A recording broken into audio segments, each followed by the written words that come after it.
P Chandrasekharan വധക്കേസിൽ പിണറായി വിജയനെതിരെ പ്രത്യക്ഷ ആരോപണവുമായി കെ സുധാകരൻ. പിണറായി വിജയൻ അറിയാതെ ഒരു കൊലപാതകവും ഉത്തര മലബാറിൽ നടക്കില്ല.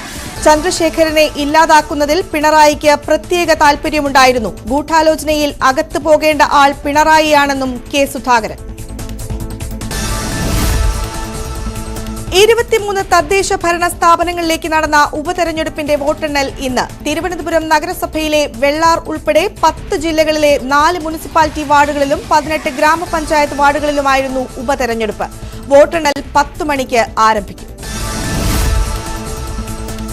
ലോക്സഭാ തെരഞ്ഞെടുപ്പിൽ തിരുവനന്തപുരത്തെ സ്ഥാനാർത്ഥിയെ നിർദ്ദേശിക്കാൻ സിപിഐയുടെ ജില്ലാ എക്സിക്യൂട്ടീവും കൌൺസിലും ഇന്ന് ചേരും. മുതിർന്ന നേതാവും തിരുവനന്തപുരം മുൻ എംപിയുമായ പന്ന്യൻ രവീന്ദ്രനെയാകും ജില്ലാ നേതൃത്വം നിർദ്ദേശിക്കുക. മത്സരിക്കണമെന്ന ആവശ്യത്തോട് ആദ്യം മുഖം തിരിച്ചെങ്കിലും പന്ന്യൻ മത്സര സന്നദ്ധത അറിയിച്ചിട്ടുണ്ടെന്നാണ് സൂചന. മന്ത്രി GR അനിൽ ഉൾപ്പെടെയുള്ള പേരുകൾ നേരത്തെ ചർച്ചകളിലുണ്ടായിരുന്നു. എന്നാൽ പന്ന്യൻ എന്ന ഒറ്റ പേരാകും ജില്ലയിൽ നിന്ന് നിർദ്ദേശിക്കുക. NDA ചെയർമാൻ കെ സുരേന്ദ്രൻ നയിക്കുന്ന കേരള പദയാത്ര ഇന്ന് മലപ്പുറം ലോക്സഭാ മണ്ഡലത്തിൽ. ഉദ്ഘാടനം മുൻ കേന്ദ്രമന്ത്രി മുക്താർ അബ്ബാസ് നഖ്വി നിർവഹിക്കും. വൈകിട്ട് 3-ന് നടക്കുന്ന ഉദ്ഘാടന സമ്മേളനത്തിൽ NDA കേന്ദ്ര സംസ്ഥാന ജില്ലാ നേതാക്കൾ പങ്കെടുക്കും. കിഴക്കേ തലയിൽ നിന്ന് ആരംഭിക്കുന്ന പദയാത്ര കൂട്ടിലങ്ങാടിയിൽ സമാപിക്കും. വന്യജീവി ആക്രമണത്തിൽ കേന്ദ്ര വനം മന്ത്രിയുടെ പ്രസ്താവന വസ്തുതാവിരുദ്ധമെന്ന് മന്ത്രി AK ശശീന്ദ്രൻ.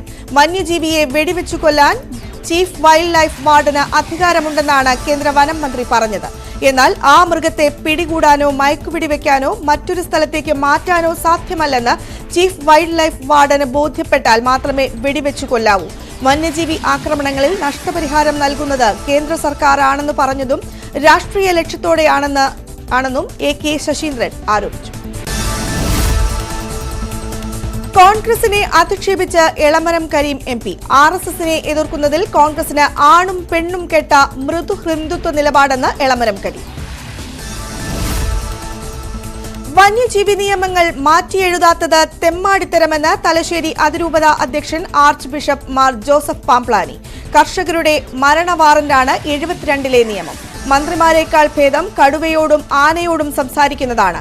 മുഖ്യമന്ത്രി പറയാറുണ്ട് ഊരിപ്പിടിച്ച വാളുകൾക്കിടയിലൂടെ നടന്നു എന്ന്. കർഷകർ നടക്കുന്നത് ആനയ്ക്കും കടുവയ്ക്കും കരടിക്കും ഇടയിലൂടെയാണ്. കേസെന്ന് ഉമ്മാക്കി കാണിച്ച് പേടിപ്പിക്കേണ്ടെന്നും ആർച്ച് ബിഷപ്പ് മാർ ജോസഫ് പാംപ്ലാനി. സംസ്ഥാനത്ത് ഡ്രൈവിംഗ് ടെസ്റ്റിന് കൂടുതൽ നിയന്ത്രണങ്ങളും പരിഷ്കാരങ്ങളും ഏർപ്പെടുത്തി ഉത്തരവിറങ്ങി. പ്രതിദിനം ഒരു MVIയുടെ നേതൃത്വത്തിൽ ഡ്രൈവിംഗ് ടെസ്റ്റ് നടത്തേണ്ട അപേക്ഷകരുടെ എണ്ണം 30ആയി നീചപ്പെടുത്തി. ഡ്രൈവിംഗ് ടെസ്റ്റിന് ഓട്ടോമാറ്റിക് ഗിയർ, ഓട്ടോമാറ്റിക് ട്രാൻസ്മിഷനുള്ള വാഹനങ്ങളും ഇലക്ട്രിക് വാഹനങ്ങളും ഉപയോഗിക്കാൻ പാടില്ല.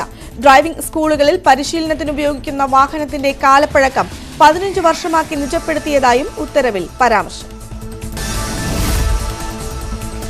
ഇന്ത്യ മുന്നണിയിലെ കൊഴിഞ്ഞുപോക്കിൽ ആശങ്കയറിയിച്ച് കാന്തപുരം അബൂബക്കർ മുസ്ലിയാർ. മുന്നണിയിലെ ഘടകകക്ഷികൾ ഓരോ ദിവസവും കൊഴിഞ്ഞുപോകുന്നുവെന്ന് അദ്ദേഹം പറഞ്ഞു. കേരളത്തിലെ സ്ഥാനാർത്ഥികളുടെ വിവരം പുറത്തുവന്ന ശേഷം തിരഞ്ഞെടുപ്പിലെ രാഷ്ട്രീയ നിലപാട് പറയുമെന്നും അദ്ദേഹം വ്യക്തമാക്കി. ഇന്നു മുതൽ കേരളത്തിലെ തിയേറ്ററുകളിൽ മലയാള സിനിമകൾ റിലീസ് ചെയ്യില്ലെന്ന് തിയേറ്റർ ഉടമകളുടെ സംഘടനയായ ഫിയോക്ക്.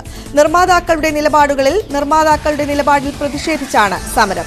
ഉയരുന്ന പ്രോജക്ട് വില, നിർമ്മാതാക്കളുടെ സംഘടന ആവശ്യപ്പെടുന്ന സംവിധാനങ്ങൾ വാങ്ങുന്നതിലെ ബുദ്ധിമുട്ട്, നിശ്ചിത ദിവസത്തിനു മുമ്പ് OTT പ്ലാറ്റ്ഫോമുകളുടെ സിനിമ റിലീസ് ചെയ്യുന്നത് എന്നീ പ്രശ്നങ്ങളാണ് ഫിയോക്ക് പ്രധാനമായി ഉന്നയിക്കുന്നത്. ഗുവാഹത്തി പോലീസിന് മുന്നിൽ രാഹുൽ ഗാന്ധി ഇന്ന് ഹാജരാകില്ല. ഭാരത് ജോഡോ ന്യായ യാത്രയ്ക്കിടെ പൊതുമുതൽ നശിപ്പിച്ചെന്ന കേസിലാണ് ഗുവാഹത്തി പോലീസ് രാഹുൽ ഗാന്ധി ഉൾപ്പെടെയുള്ളവർക്കെതിരെ കേസെടുത്തത്. ഇതിൽ ഇന്ന് ഹാജരാകണമെന്നാവശ്യപ്പെട്ട് കഴിഞ്ഞ ദിവസമാണ് പോലീസ് സമൻസ് നൽകിയത്. ഭാരത് ജോഡോ ന്യായ യാത്രയിൽ നിരവധി ഇടവേളകൾ വന്നതിനാലാണ് യാത്ര നിർത്തിവെച്ച് രാഹുൽ ഹാജരാകാത്തത്. കേരളത്തിലെ വ്യവസായ രംഗം നേരിടുന്ന വെല്ലുവിളികളും പരിഹാരങ്ങളും ചർച്ച ചെയ്ത icon 2024 B future ready conclave. Palakkad management അസോസിയേഷനും ന്യൂസ് 18 കേരളവും സംയുക്തമായാണ് കോൺക്ലേവ് സംഘടിപ്പിച്ചത്. വിവിധ വ്യവസായ മേഖലകളിൽ നിന്നുള്ള സംരംഭകരും മാനേജ്മെന്റ് വിദഗ്ധരുമാണ് കോൺക്ലേവിൽ പങ്കെടുത്തത്.